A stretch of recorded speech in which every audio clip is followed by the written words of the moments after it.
You know what Dan Goldman's problem is? Well, not his problem. The problem he wants to create for everybody. Number one, I believe Democrats work to keep people as poor as possible because otherwise, how can you promise free things to poor people in exchange for their votes if their life gets better and they don't need you? If they have their own business, if they have their own money, if they have their own home, if they own their vehicles, if they have all that stuff, they don't need anything from the government. I don't need you to give me food stamps or Section 8 or any of that bullshit. I'll buy it myself with the money I'm making in the awesome environment we live in. At least that's the way Republicans see it. But Dan Goldman is a guy who's like, oh, here's a way that I can squeeze another nickel out of the people that actually create shit, who actually create the platform, the billionaire that creates CNBC, the billionaire that owns all these platforms, the billionaires that make all the businesses and create all the shit that goes round. He wants more.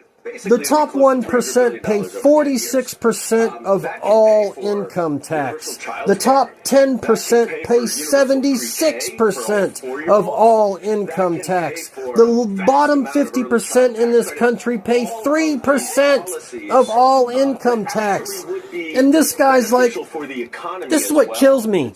The American dream is to somehow make it, to have money, to create a business, to invent something, to buy a stock or get in on the ground floor on a great up-and-coming company, and then one day the stock is worth bunches of money, and you live the American dream, and you become rich, and you can pass it down to your family, and you can live a good, decent life.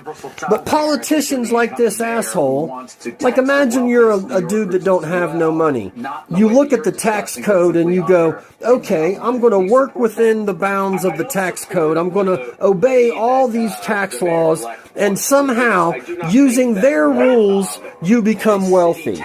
And then here comes Dan Goldman along and says, hey, I see you're getting wealthy using the rules that I helped set up.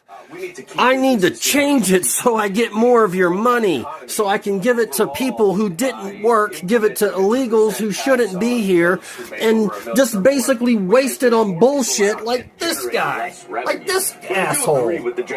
I can't wait to see what happens to New York.